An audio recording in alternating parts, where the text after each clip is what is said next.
Hello, it's Tristan here from ZebraInvest, and today I'm going to go through a great way that you can really quickly and easily find cash flowing properties out there on the market today.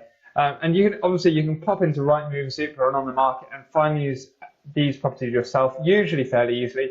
But this is quite a neat way to be able to see and pick up where portfolios are, different types of properties and projects all in one go. So I'm going to run through 4 things today. We're going to go through using the property data sourcing system to be able to find these details and deals in our area.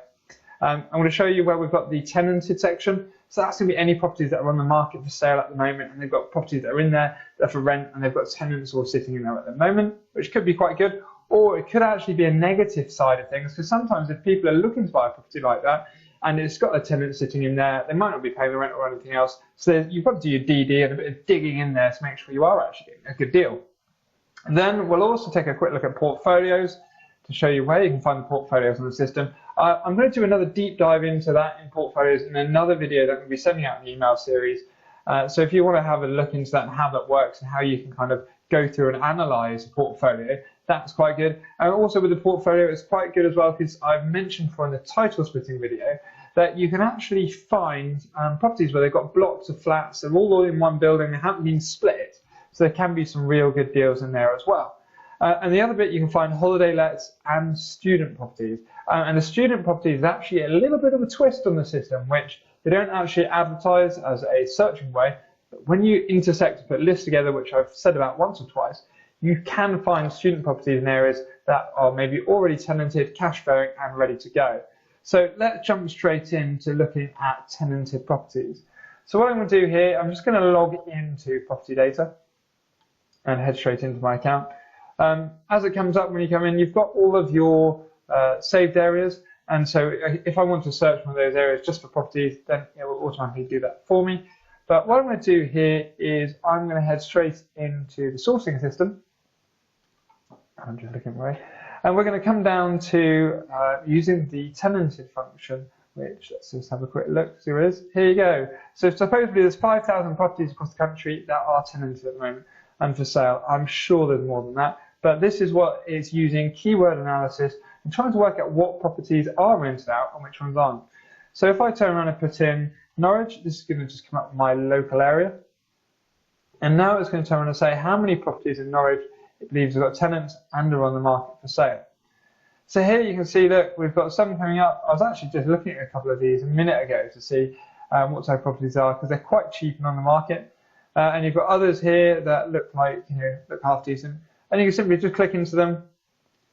And as you know, with the sourcing system and the platform on property data, as soon as we can click into these properties, we can see how big they are. And that property at 346 square feet will be mortgageable, as it has to be over 30 square meters usually to get a mortgage. Looks quite decent, in a nice block. And then here you can then find out the details. Attention, invested as someone, a tenant is in situ. Oddly, they put the price up rather than going down. I don't usually see that, but some landlords might. But then, as you'll be able to negotiate a better price on it. But it's already rented out, so unfortunately they haven't included what rent it is included for. So usually you might be able to click in the particulars, so you can get up a little more information. Studio flat. No, they haven't even told us what it's rented for. But it's quite a nice property, and that could rent quite well and be one that you add straight into your portfolio without having to do anything. And here we've got Knotsbridge Road, 2-bedroom flat, saying it's in a high yield area. And a high yield area usually bases on parts of the country where it thinks it's doing quite well. Here it's saying it's got a 5.5% yield on 2-bedroom flat, top floor apartment near the NNH, which is Norwich and Norfolk University Hospital, and the UEA, which is our local university. Given quite a reasonable price on it, and then you can just take a look at it and you can see they've already reduced it as well. So you might have a motivated seller there who's kind of looking to get the place kind of off the market and sold. You can see that gross yield, and it's saying, again, it's annoying. Where's the rent? PCM. They haven't actually put the rent in, so I imagine the 5.5% must have been on the price before it was reduced. But even if we turn around and say 111,000 times by 0.055. Well, you've got a property there that's taking about £6,000 a year. And what we could do, the other way of looking at this is, as I said earlier, there's ways that you can kind of do a bit of asset management to kind of increase the value of the property and get a bit more out of it. So what we can do is if we go back to Notridge Road here, we've got all the details coming up down on this property. It's given comparables for the flats in the area. It's saying 120 is probably about the right value for it. Just looking at the photos of it, you know, it looks in okay condition. There's nothing to write home about or anything special, but you know, and you could argue it's a penthouse suite because it's on the top floor. It's quite a decent size, so it might actually be a property that you could rearrange. And you might be able to rearrange, say, move the kitchen into the reception, have and then you've got 3 double bedrooms. And being near the university, that might actually mean that we're able to get, say, I don't know, £1,200 a month rent out of the place, and then £1,200 times out by 1,200 times by 12, I believe it's 14,400. There you go. And then if you've got 14,400 just over the, 110,000 that you're paying for it without any negotiation. But I realise there's a bit of work to be done there, but you've got an initial return already. But you could get a net yield, just a yield straight off the bat to 13%. And that's an incredible return to have, really.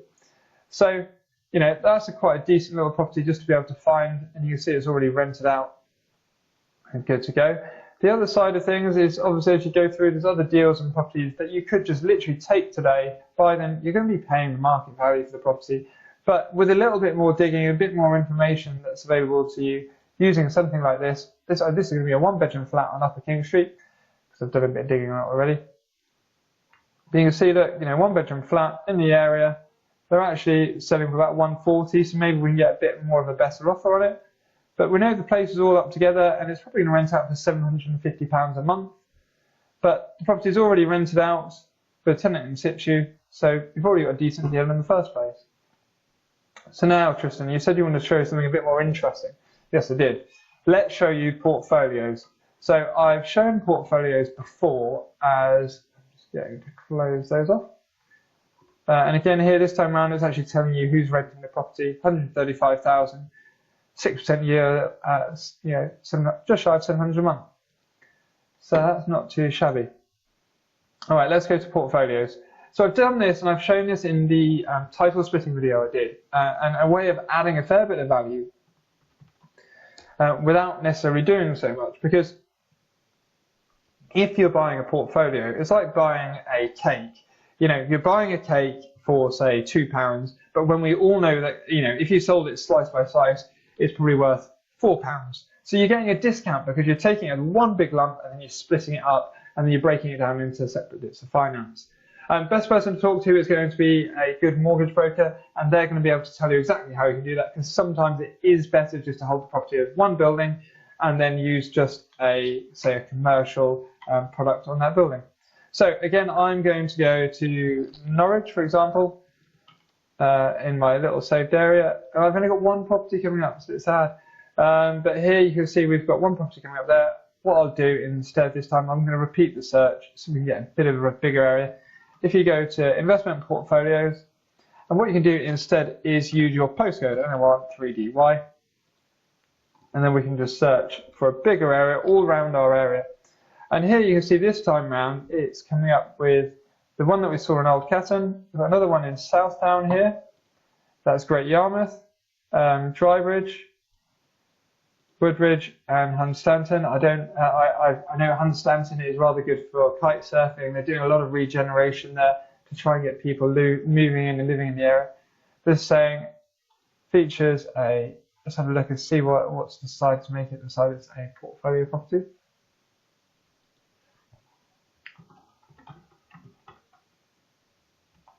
No, I'm not quite sure. So here we go, 2 luxurious ensuite bedrooms. Is there any description? Anything in here that points out to say that it's more than one unit? It doesn't look like it is. I think that's a false positive. So we'll get rid of that one.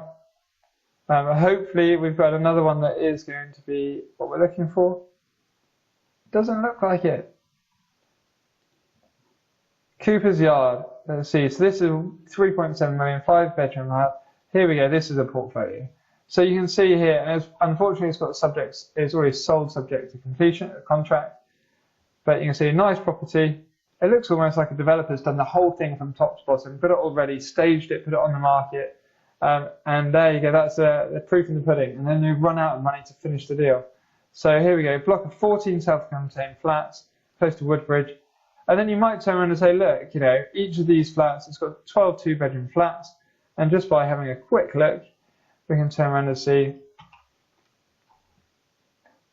we can just turn around and see how much flats for sale in this area. And then you get a rough idea for whether it's a deal or not a deal. There you go, here you go, look, they're turning around and trying to advertise one in the same building, not as a portfolio, to say 270 to 300. So if you turn around and say 300,000 on average, times by 12, there's £3.6 million worth of, where's my,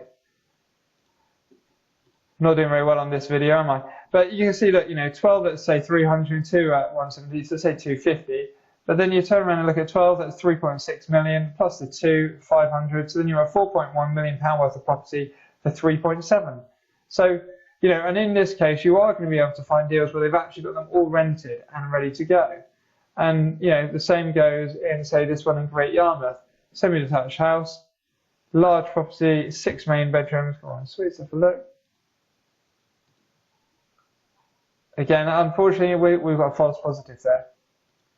But the other thing we can do is look at, and I mentioned this just in that PowerPoint slide, is holiday lets. And holiday lets, and I think with the COVID-19 situation, there could be more people looking to stay and staycate in the UK than ever before, and probably that's going to drag on for a couple of years more as people get comfortable with travelling, going out and seeing people and everything else again. Which should mean, hopefully, there's going to be a bit of a boom in the UK economy for the short term. And to be fair, also, when there is a downturn in an economy, people do tend to try and stay in the UK because you've got less cash to be able to spend, so you can't travel quite as far. So, you know, if you're going to a luxurious holiday previously before in, you know, Croatia or wherever else, then people then start honing back where they're going to. And people who may have gone on a holiday previously to say, you know, Spain or somewhere for a nice holiday or a nice week away, they're just thinking, well, rather than spend all that money on flights, we can spend that on going to a nice place in the UK. So it could be a good opportunity. So rather than me just keep banging on about holidays that I really want to go on, I'm not sure about you, we can simply just look for holiday lets. So here it just comes up with any property that's going to be a holiday let within the area, and anything that it thinks might suit it. For example, this one here looks quite nice. 5 bedroom, 4 bedroom, and it says holiday let has annex, dairy barn and idyllic location, beams. And you know, that's the kind of property that could work quite well for renting it straight off the bat, getting a property management company in, and then they would rent the property themselves. And look, here we go. Look, you can see it splits naturally into 2, annex lounge, so you could have 2 properties there in one and be able to rent those out. So that would have been quite nice. And then as you come down Coltershall, that looks like a beautiful place to live. I haven't been to Coltershall in quite some time. And again, we've got a huge building here, and it could just be, again, quite nice as they've described it in the thing. Potential for a holiday let. So that's an easy way just to quickly go through, find those kind of deals and types of properties that you might be interested in. The final bit is student properties. So now this is where there's a bit of a mix you can do. There's 2 things you can do. So you can either do one where you simply go to sourcing list, and what we're going to do is just go near a university. I mean, it's as simple as that. We could turn around and put in NR1 3DY. That's where my office is, in case anyone wants to come stalk me and find me. And this, what it's going to do is based around which university it's near to, it's going to give us all those results, typically matching them off the list. So what we usually do, and I haven't done in the other parts of the video, is we set a filter to sold subject to contract in negative, so then none of the sold properties all turn up, all the stuff that's just on the market and worthwhile having a look at. These are all coming up here, and you can see various different properties that might be of interest, and ones where you might be able to add a little bit of value or have a look at. So you might just turn around and say, look, on this, what we want to do is we want to go on average pound per square foot. We're going to go to the lowest, and that way we might be able to find another property that's quite decent size that you might be able to add some value to and turn into a really good rental property. And you see here, this is pretty big in size, so but unfortunately, maybe if you put a hallway in here, then you would end up having a bit of a bonus, or there might be something to be able to do there. Not quite sure. I haven't looked through the photos or seen it. And by the fact that it's only got one photo, usually tends to imply that it's actually tenanted, because otherwise they'd be able to get more photos than that. Perfect for buy-to-let investors. But so that's a great way of doing one side of it, but we were focusing on finding cash flowing properties, not just any property in any deal, weren't we? So what we want to do is intersect that list, and intersect basically means it's got to match up with it being near a university, and it's got to match up with it being tenanted. So what we do there is intersect the two, poof, and we mesh them over together. Nice little sound effects there. And here you're going to find it's a 4-bedroom flat, 775 square feet, and in this building, looks actually half decent and up together there. Not sure why you would go for having a dining table rather than having a sofa in your living space. And I like double beds everywhere, but it might just be a little bit. Well, that's a double bed, isn't it? So anyway, so here you can see that it's spread over 2 floors. You've got 1, 2, 3, 4 bedrooms. And just make sure whenever you are looking at HMOs or shared houses, the minimum room size is 6.51 square meters for a bedroom. Otherwise, you're not going to be able to rent it out in the future. But here you can see it's student let, currently occupied, arranged over 2 floors. So that could just be a simple property that you give them a call, see if you can do a deal on it. And look, 225, 220, 215. So they've slowly been dropping it. I'm going to hazard a guess they are probably a little bit motivated. And if you wanted to work out how much it's worth, then we can simply just go to the valuation tool. Here we had on the floor plan, it says the property was 775, 4 bedrooms, and how many bathrooms does it have in there? 1 bathroom, so we've just got the 1, just update it there, and I'm going to go with it. It's a bit reasonable condition, isn't it? It's all right. It's nothing amazing, so we'll go with average. No outdoor space, no off-street parking, and then you can instantly see roughly what it's been worth. And unfortunately, it's saying there isn't enough information in the area to be able to work out what that property is worth. So that's where I do my own dig and do my own research to find it out. So that's how you can find, as we've gone through, that's how you can quickly and easily find cash flowing properties in your area. They're not necessarily going to be the best deals out there, because if you're looking to get the best deals, the best bang for your buck, you need to be going out there buying, refurbishing and refinancing, getting deals below market value, adding that value to that property, so then you can make sure you can stack it, refinance it out to leave a little cash left in your deal. I don't need to tell you how to do that. Chances are you can find another fantastic video on YouTube about someone who can teach you the ins and outs of property investing. I'm just literally telling you how to find the deals and actually do them, which personally I think is one of the harder bits. But hey, anyway, hopefully you find that useful. If you like this video and it's on YouTube, then please give it a thumbs up and like it. Subscribe to my channel. That would be fantastic. At the end, you're either going to get a little thing for a discount code. So if you want to try using property data, you can. If you fancy signing up to my email list, you can see everything else and a load of, I think we've done over maybe about 12 or 16 videos, all explaining different aspects and ways that you can find deals and making decent money out of property. Then sign up to that. And hopefully I'll hear from you soon. Hey guys, thanks for spending your time going through the Secret Sauce series and watching the video there. Hopefully you found it jammed-packed full of information that you can action, go out there and really start getting property deals across the line. As you know, or you might not know yet, this is part of the Secret Sauce series. So every week you can have 2 videos sent straight to your inbox explaining how you can go out there and find great deals. So that could be anything from how to get deal sourcing, how to find properties below market value, stuff where the property size are way too big for the area, and how you can negotiate down a great discount so you can do maybe like a title split. If you're out there looking for rent-to-rent deals, that will show how you can quickly find out demand, stack the deals, and to be able to get them right through. But we've done a whole series of this, and the idea is you can get emailed each week with all the little updates going through there. And we've got some fantastic little tools and ways to get around finding investment deals. So all I want you to do is, if you'd like to keep receiving these videos that we're creating, this is all completely free content. If you head over to Cuttly, cutt.ly/ZebraInvest, capital Z, capital I. When you hit that page, there's going to be an email sign-up form. What I want you to do is just enter your name, your what type of property you're investing in, what type of deals you're doing, and roughly what you're looking for. That's going to help me to work out what kind of content to put out there, create to help you along your way. And then what we're going to do is send out a fantastic series of videos exactly like this one in our Secret Sauce series to really help you get going and get your property deals coming across the line and hitting your goals. I hope you found this of help. If you've got any questions, comments, or anything else like that, leave them in the below or pop me an email, which is tg@ZebraInvest, and I'll see what I can do to help you. But thank you very much, guys, and I look forward to seeing you soon.